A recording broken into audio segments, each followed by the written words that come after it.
जय माता की। व्रत भक्ति ज्ञान में आपका स्वागत है। आज की इस वीडियो में सुनेंगे दशा माता की तीसरी कथा। अगर आप चैनल पर नए हैं तो चैनल को सब्सक्राइब करें। एक घर में सास बहू रहती थी। बहू का पति परदेश में गया था। एक दिन सास ने बहू से गांव में से आग लाकर भोजन पकाने को कहा।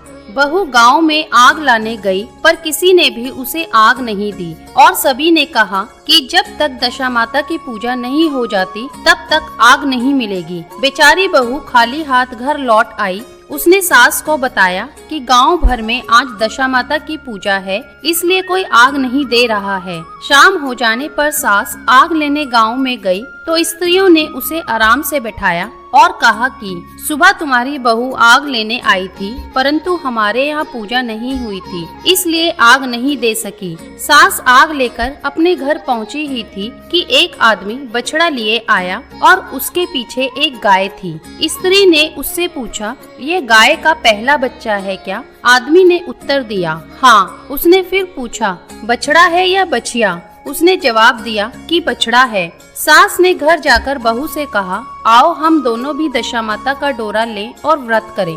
दोनों सास बहू ने डोरा लिया। सवेरे से व्रत प्रारंभ किया। 9 व्रत पूरे हो जाने पर 10वें दिन डोरे की पूजा की। सास बहू दोनों ने मिलकर गोल गोल 10-10 अर्थात कुल 20 फेरे बनाए।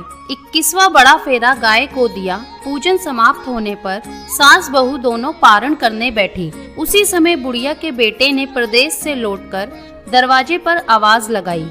आवाज सुनकर माँ ने मन में सोचा, क्या हुआ, थोड़ी देर बेटा दरवाजे पर ही खड़ा रह जाएगा, मैं पारण करने के बाद दरवाजा खोलूंगी। इधर बहू ने आवाज सुनी तो उसने रुकने का साहस नहीं किया।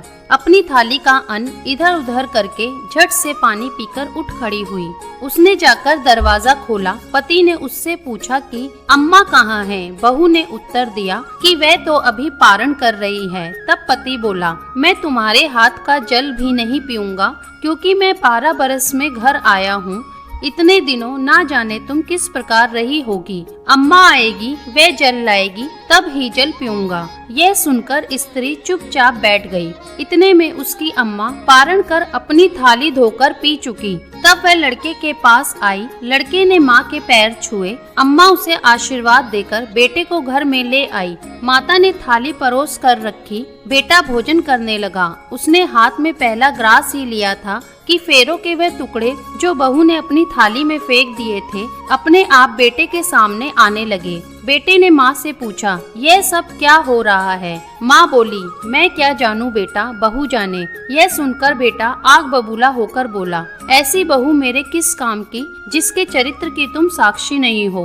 उसको मैं घर में नहीं रख सकता। इसे अभी घर से निकालो। यदि यह घर में रहेगी तो मैं घर में नहीं रहूंगा। माँ ने बेटे को व्रत के पारण का सब हाल बताकर हर तरह से समझाया, परंतु वह मानने को तैयार नहीं हुआ। वह यही कहता रहा कि इसे घर से बाहर करो तो मैं रह सकता हूँ। माँ ने सोचा, बहू को थोड़ी देर के लिए बाहर कर देती हूँ, जब लड़के का गुस्सा उतर जाएगा तब बहू को बुला लूंगी। बुढ़िया ने बहू से कहा, देहरी के बाहर जाकर पेड़ के नीचे थोड़ी देर के लिए खड़ी हो जा। जब बहू पेड़ के नीचे खड़ी हुई तो पेड़ बोला, मुझसे हट कर खड़ी हो, मैं दशा माता के विरोधी को छाया नहीं दे सकता। इस पर वह वहाँ से चलकर घड़ोची के पास गई। घड़ोची बोली, मुझसे हटकर खड़ी हो, मुझ पर इतना भार घड़ों का नहीं है जितना तेरा है। वह यहाँ से हटकर कूड़े के ढेर पर खड़ी हो गई। कूड़े का ढेर बोला, मुझ पर इतना भार कूड़े का नहीं जितना तेरा है, चल यहाँ से हटकर कहीं और खड़ी हो जा। इस प्रकार उसे कहीं भी खड़ा नहीं होने दिया गया। वह अपने मन में बहुत दुखी हुई। वह जंगल में चली गई। जंगल में भूखी प्यासी घूमती फिरती एक सूखे कुएं में गिर पड़ी। वह उसमें गिरी, परंतु उसे चोट नहीं लगी। वह नीचे बैठ गई। अचानक राजा नल वहाँ शिकार खेलते खेलते पहुँच गए। उनके साथी बिछुड़ गए थे। वह प्यास के कारण उसी कुएं पर आए जिसमें वह स्त्री बैठी हुई थी। राजा नल के भाई ने कुएं में पानी के लिए लोटा डाला तो उस स्त्री ने लोटे को पकड़ लिया। भाई ने नल से कहा, इस कुएं में किसी ने लोटा पकड़ लिया है। तब राजा नल ने कुएं पर आकर कहा कि तुम यदि पुरुष हो तो मेरे धर्म के भाई हो, और यदि स्त्री हो तो मेरी धर्म की बहन हो। तुम जो भी हो बोलो, मैं तुम्हें बाहर निकाल लूंगा। स्त्री ने आवाज दी, राजा ने उसे बाहर निकाला तथा हाथी पर बैठाकर राजधानी ले आया। महाराज को शिकार से लौटकर महलों की ओर आते देखकर सेवकों ने महारानी को महाराज के आने की सूचना दी। सेवकों ने एक स्त्री को हाथी पर बैठा देखकर रानी को बताया कि महाराज एक नई रानी भी साथ ला रहे हैं। यह जानकर रानी बहुत दुखी हुई। इतने में महाराज भी वहां आ पहुँचे। रानी ने हाथ जोड़कर विनती की, महाराज मुझसे ऐसी क्या गलती हो गई जो मेरे रहते आपने दूसरा विवाह कर लिया। राजा नल ने हंसकर उत्तर दिया, वह तुम्हारी सौत नहीं ननद है, मेरी धर्म की बहन है। तुम्हें उसके साथ अपनी सगी ननद की तरह बर्ताव करना चाहिए। यह सुनते ही महारानी का मुख प्रसन्नता से कमल की भांति खिल उठा। वह बोली, अब तक मैं ननद का सुख नहीं जानती थी। अच्छा हुआ जो मुझे भाग्य से ननद भी मिल गई। राजा ने उसका नाम मुंह बोली बहन रखा और उसके लिए अलग महल बनवाया। उसके दिन अब सुख पूर्वक बीतने लगे। एक दिन राजा की घोड़ी का बच्चा हुआ तो राजमहल की स्त्रियां बधाई गीत गाने लगी। मुंह बोली बहन ने अपने दासियों से कहा, बाहर जाकर पता करो किस बात की बधाई गाई जा रही है। दासियों ने बताया, महाराज की घोड़ी ने अच्छी घड़ी में उत्तम बछड़े को जन्म दिया है, उसकी बधाई गाई जा रही है। मुंह बोली बहन ने पूछा, क्या घोड़ी ने पहली बार जन्म दिया है? दासियों ने उत्तर दिया, हाँ। तब मुंह बोली बहन ने महारानी के पास जाकर कहा, आओ भाभी रानी, हम तुम दोनों दशा माता का डोरा लें। रानी ने पूछा, डोरा क्या चीज है, मुझे समझाओ। वह बोली, दशा माता के व्रत का यह नियम है कि पहले पहले जब गाय या घोड़ी या स्त्री के प्रसव की खबर सुने तब डोरा लेकर व्रत प्रारंभ करते हैं। 9 व्रत करने के बाद 10वें दिन डोरे का पूजन करके विसर्जित करते हैं। इसी के साथ उसने पारण का नियम भी बताया। तब महारानी बोली, तुम्हारा व्रत तुमको फले। मैं पूड़ी और दूध की खीर खाने वाली रानी, महारानी भला बन फरा गोले की पापड़ी खाकर कैसे रह सकती है? ऐसा खाना खाए मेरे दुश्मन। वह बोली, भाभी मुझे जो चाहे कह लो, परंतु व्रत के संबंध में कुछ मत कहो। मैं इसी व्रत के उल्लंघन के कारण मारी मारी फिरती आपके देश में आ गई हूँ। महारानी ने उदासीनता के साथ कहा, मुझे क्या पड़ी है, तुम्हें जो अच्छा लगे वह करो, मैं मना तो नहीं कर रही हूँ। मुंह बोली बहन ने श्रद्धा पूर्वक डोरा लिया। 9 दिन तक व्रत किए। 10वें दिन विधिवत पूजन किया, गोला फरा बनाए और संध्या को पारण करने बैठी। उसी समय उसके पति को अचानक कुछ प्रेरणा सी हुई और वह अपनी माता से आज्ञा लेकर अपनी पत्नी को ढूंढने चल दिया। घूमता फिरता वह राजा नल की राजधानी में पहुंच गया और अपनी पत्नी का पता लगाने लगा। उसने एक कुएं पर कुछ औरतों को बातें करते देखा। एक कह रही थी, राजा की मुंह बोली बहन बहुत ही सुंदर स्त्री है, आजकल उसी का किया हुआ सब कुछ होता है। दूसरी स्त्री बोली, वह सुंदर होने के साथ साथ धर्मात्मा भी है, जब से आई है तभी से उसने सदाव्रत खोल रखा है, उसके दरवाजे से कोई भी व्यक्ति खाली हाथ नहीं लौटता। तीसरी स्त्री बोली, वह जैसी धर्मात्मा है वैसी सदाचारणी भी है। चौथी स्त्री बोली, वह सदाचारणी और सर्व प्रिय भी है, सारी प्रजा उससे खुश है। पांचवी स्त्री बोली, यह सब तो सही है, परंतु अब तक यह पता नहीं चला कि वह कौन है और कहाँ की रहने वाली है। उन औरतों की बात सुनकर वह साधु के वेश में राजा नल की मुंह बोली बहन के महल के द्वार पर जा पहुंचा। वहां उसने भिक्षा के लिए आवाज लगाई तो द्वारपाल उसे भिक्षा देने लगा। उसने द्वारपाल के हाथों से भिक्षा लेने से मना कर दिया और बोला, भिक्षा देने वाली स्वामिनी के हाथ से ही मैं भिक्षा ग्रहण करूंगा, नहीं तो मैं अपने रास्ते चला। तब द्वारपाल ने उससे कहा, इस समय वह दशा माता का व्रत करके पारण कर रही है, पारण समाप्त होने के बाद ही वह तुमको भिक्षा दे सकती है, तब तक तुम इंतजार करो। वह चुपचाप बैठकर इंतजार करने लगा। पारण कर लेने के बाद वह मुट्ठी भर मोती लेकर आई, परंतु सामने अपने पति को पल्ला फैलाए देखकर वह मुस्कुराती हुई लौट गई। दोनों ने एक दूसरे को पहचान लिया था। महारानी ने मुंह बोली ननद को मुस्कुराते हुए देखकर कहा, जब से तुम आई हो आज तक मैंने मुस्कुराते हुए नहीं देखा, आज इस साधु को देखकर हंसने का क्या कारण है? मुंह बोली बहन ने उत्तर दिया कि वह साधु हमारे घर का है। रानी ने पूछा, तब वह ऐसे क्यों आया है? उसने कहा, वह अभी मेरा पता लगाने आया है। महारानी ने राजा नल से कहा, तुम्हारी मुंह बोली बहन के घर के लोग आए हैं। राजा ने कहा, उनसे कह दो कि अभी यहाँ से घर जाकर वहाँ से हमारी हैसियत से आए, तब मैं बहन की विदाई करूँगा। राजा नल की मुंह बोली बहन का पति घर जाकर अपनी माँ से बोला, तुम्हारी बहू राजा नल के यहाँ उसकी बहन बनकर रह रही है। वह रोज सदा व्रत करती है और नियम धर्म से दिन बिताती है। तब उसकी माता ने उसे आज्ञा दी कि तुम बहू को ले आओ। वह डोली, पीनस, बाजे गाजे, कहार आदि के साथ सज धज कर राजा नल की राजधानी को चल दिया। राजा ने यथोचित आदर सत्कार किया और कुछ दिन मेहमानी में रखकर विधि पूर्वक बहन की विदाई की। जब वह महल के बाहर निकल चलने लगी तो महल भी उसके पीछे पीछे चलने लगा। तब महारानी बोली, ननद जी तुम चली और मेरा महल भी ले चली, जरा पीछे मुड़कर तो देखती जाओ। जो ही उसने मुड़कर पीछे की ओर देखा तो राजा का संपूर्ण राजसी वैभव अचानक लुप्त हो गया। राजा की मुंह बोली बहन जो अपने पति के साथ आनंद से रहने लगी, परंतु राजा नल व रानी का यह हाल हो गया कि वे दोनों कमरी कतरी ओढ़े फिरने लगे। उनके भोजनालय में पत्ते खड़खड़ाने लगे। राजा नल ने रानी से कहा, अब हमें यहाँ से कहीं दूसरी जगह चले जाना चाहिए। रानी पतिव्रता स्त्री थी, उसने राजा की आज्ञा मान ली। चलते चलते वह एक गांव के पास पहुँचे। वहाँ पर बेड़ी के पेड़ पर बेर लगे हुए थे। राजा रानी दोनों भूखे थे। उन्होंने बेरों को उठाया और बेर लोहे के हो गए। इस प्रकार राजा रानी जिस वस्तु को भी हाथ लगाते वह कंकड़ पत्थर में बदल जाती थी। इतने पर भी राजा रानी आगे बढ़ते गए। रास्ते में उन्हें एक व्यापारी मिला। व्यापारी ने राजा रानी को पहचान लिया। उसने राजा रानी के भोजन के लिए सेर भर आटा दिया। वह आटा लेकर नदी के किनारे गए। वहाँ रानी भोजन बनाने लगी और राजा नल स्नान करने चले गए। उस नदी में मछुआरे मछलियाँ पकड़ रहे थे। मछेरों ने राजा को 4 मछलियाँ दी। रानी ने मछलियाँ भून कर रोटियाँ बना ली। राजा नल भोजन करने बैठे तो रोटियां ईंट में परिवर्तित हो गई और मछलियां उछलकर नदी में चली गई। वहां से चलकर राजा रानी अपनी मुंह बोली बहन के घर आए।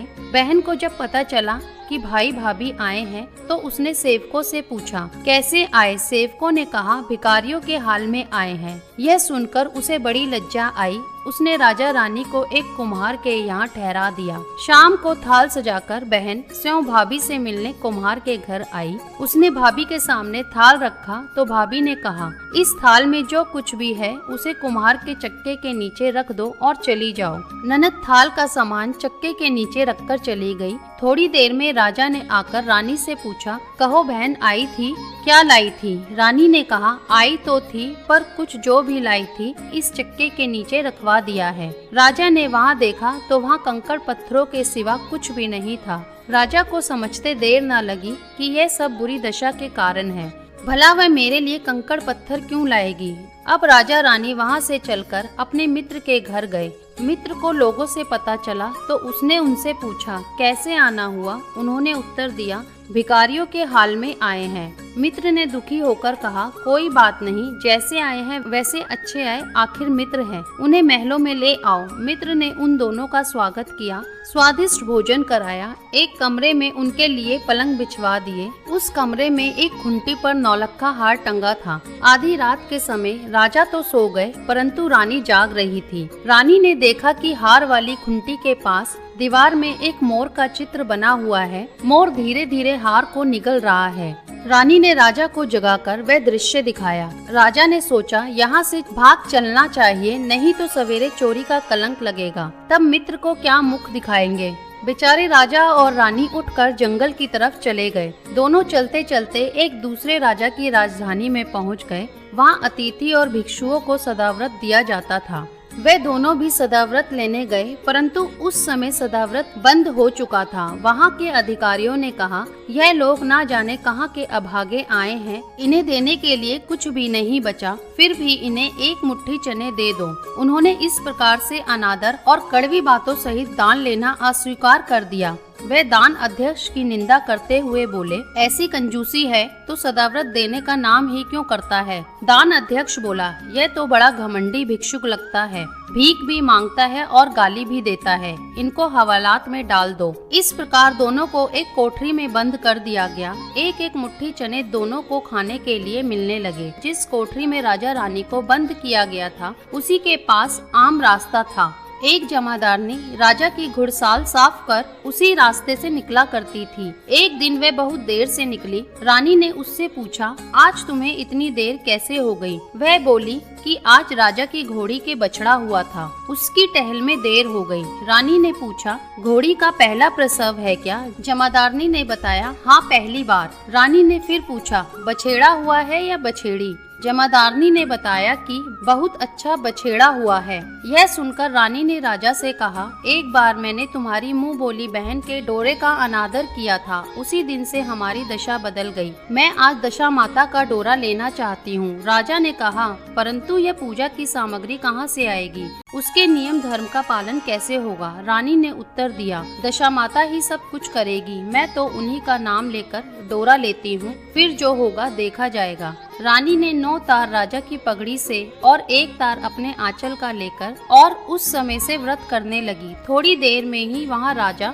अपनी घोड़ी को देखने के लिए उसी रास्ते से निकला। राजा ने नल दंपत्ति को देखा, कोठरी में बंद देखकर पूछा, वह लोग कौन है और इनका क्या अपराध है? पहरेदारों ने कहा, ये लोग भिक्षा लेने आए थे, आपको आशीर्वाद देने के बदले गालियां देते थे, इसी कारण दान अध्यक्ष ने इन लोगों को कैद में डाल दिया। राजा ने कहा, यह तो इनका कोई अपराध नहीं है, इनको मनवांचित भिक्षा नहीं मिली होगी, इसलिए गालियां देने लगे होंगे। इनको संतुष्ट करना चाहिए था, ना कि कैद में डाल देना चाहिए था। इनको अभी रिहा करो। राजा की आज्ञा से उसी समय दोनों को कोठरी से बाहर निकाला गया। राजा उनके पाँव में पद्म और माथे पर चंद्रमा देखकर पहचान गया कि यह तो राजा नल और रानी दमयंती है। इस पर उसने दोनों हाथों से हाथ जोड़कर क्षमा मांगी और हाथी पर बैठाकर अपने महल में ले गया। कुछ दिनों तक राजा के यहाँ रहकर उन दोनों ने पूरे राजसी ठाट के साथ अपनी राजधानी की ओर प्रस्थान किया। वे रास्ते में अपने मित्र के यहाँ गए। मित्र ने राजा नल की आने की खबर सुनकर लोगों से पूछा, मित्र आए हैं तो कैसे आए हैं? लोगों ने कहा, अब की बार तो राजसी ठाट बाट के साथ हाथी, घोड़े, डंका, निशान, पालकी, पीनस एवं फौज को साथ लेकर आए हैं। मित्र ने कहा, अच्छी बात है, आने दो।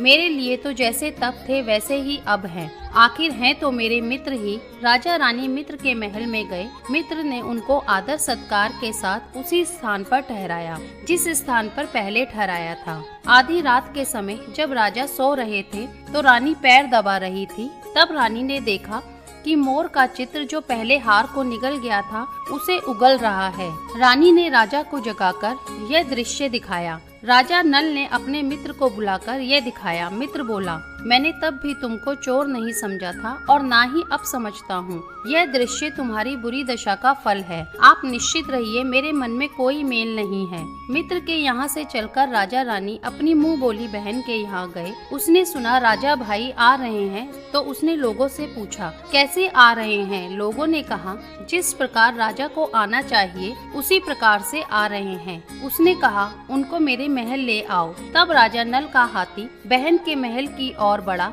तब रानी ने कहा, आप अपनी बहन के घर जाइए, मैं तो उसी कुमार के घर रहूंगी जिसके पहले ठहरी थी। राजा ने कहा, जिस कारण इतने दुख उठाए हैं तुम फिर उससे झगड़ा मोल लेना चाहती हो, यह तुम अच्छा नहीं कर रही हो। परंतु रानी नहीं मानी, वह कुमार के घर ही ठहरी। राजा बहन के घर चले गए। शाम को राजा की बहन भाभी के लिए थाल सजाकर कुम्हार के यहाँ आई। उसने भाभी के सामने थाल रख दिया। भाभी सोने चांदी के गहने उतार उतार कर रखने लगी और कहने लगी, खाओ रे मेरे सोने चांदी के गहने खाओ, हम भूखे नंगे क्या खाएंगे। यह उल्हाना सुनकर ननद बोली, यह उल्हाना किसे देती हो? मुझसे उस समय जो कुछ हो सका वो उस समय लाई थी, वही अब भी लाई हूँ। विश्वास ना हो तो चक्के के नीचे अब भी देख लो। सचमुच चक्के के नीचे देखा तो वहाँ पर माणिक मोतियों का ढेर लगा था। रानी यह देखकर सन्न रह गई। वह बोली, ननद जी तुम्हारा कोई दोष नहीं है, ये तो हमारी बुरी दशा का परिणाम था। रानी ने ननद का लाया सब सामान तथा उनमें से अपनी तरफ से कुछ और जवाहरात मिलाकर ननद को वापस कर दिए, परंतु ननद को पूजा का नोता देना भूल गई। वहाँ से चलकर राजा सुरा गाय के पास गए गाय ने सेना सहित राजा को भर पेट दूध पिलाया। वहाँ से आगे चलकर वे नदी के तट पर पहुँचे तो वहाँ पड़ाव डाला। भोजन बनवाया गया। जब राजा भोजन करने बैठे तो उसी समय नदी में उछलकर गिरी हुई भुनी भुनी मछलियाँ अपने आप थाली में गिर पड़ी। वह रोटियाँ जो ईंट की बन गई थी फिर से रोटियाँ बन गई। राजा ने कहा, ये सब क्या हो रहा है, कुछ समझ में नहीं आता। रानी ने बताया, यह रोटियां और मछलियां वह ही हैं जो उस दिन हमें नसीब नहीं हुई थी। मैं यदि आपसे उस समय कहती कि तली हुई मछलियां जल में उछल गई और रोटियां ईंट बन गई तो आप कदापि भी इसे सच नहीं मानते। इसी कारण मुझे बहाना बनाना पड़ा था। अब राजा रानी अपने राजधानी की ओर बढ़े। जब राजा की फौज अपनी राजधानी के समीप पहुंची तो वहाँ के लोगों ने समझा कि दूसरे राजा ने राजधानी पर आक्रमण कर दिया है। वे घबरा गए। वहाँ के लोग नजराना लेकर राजा से मिलने गांव के बाहर आए, परंतु यह क्या, यह तो अपने राजा हैं। लोगों का प्रसन्नता का ठिकाना ना रहा। वह श्रद्धा भक्ति के साथ महाराज के आगे चलकर उन्हें उनके महल में ले गए। राजा रानी ने महल में प्रवेश किया। रानी ने तुरंत दशा माता की पूजा का प्रबंध किया। उसने उस पूजा में नगर की सब सौभाग्यवती स्त्रियों को बुलाया। भगवती के भोग के लिए सब प्रकार के भोजन बनवाए गए। आटे की 10 बत्तियां, 10 शक्कर की गुंजिया और 10-10 अठवैयां सुहागनों के आंचल में डाली। सुहागिनों का श्रृंगार करके दशा माता की पूजा आरंभ हुई। कलश स्थापित करके दीपक को जलाया गया, परंतु उसकी बत्ती जली नहीं। इस पर पंडितों ने कहा, कोई न्योता पाने वाला न्योतने को तो नहीं रह गया है, स्मरण किया जाए, उसके आने पर दीपक जल जाएगा। रानी ने सोच विचार कर बताया कि ननद न्योतने से रह गई है। पंडितों ने कहा। राजा ने अपना दुरतगामी रथ भेजकर अपनी मुंह बोली बहन को बुलवाया। उसके आते ही कलश का माणिक दीपक प्रज्वलित हो गया। बड़ी धूमधाम से पूजा की गई। अंत में सुहागिनों को भोजन कराकर विदा किया गया। उसी समय राजा ने राज्य में आज्ञा जारी की, मेरी प्रजा के लोग दशा माता का व्रत किया करें। भगवती माता ने जिस प्रकार राजा नल के दिन फेरे, उसी प्रकार सबके दिन फेरे। अगर वीडियो पसंद आई हो तो कमेंट बॉक्स में दशा माता की जय लिखना ना भूलें और चैनल को लाइक, शेयर और सब्सक्राइब करें।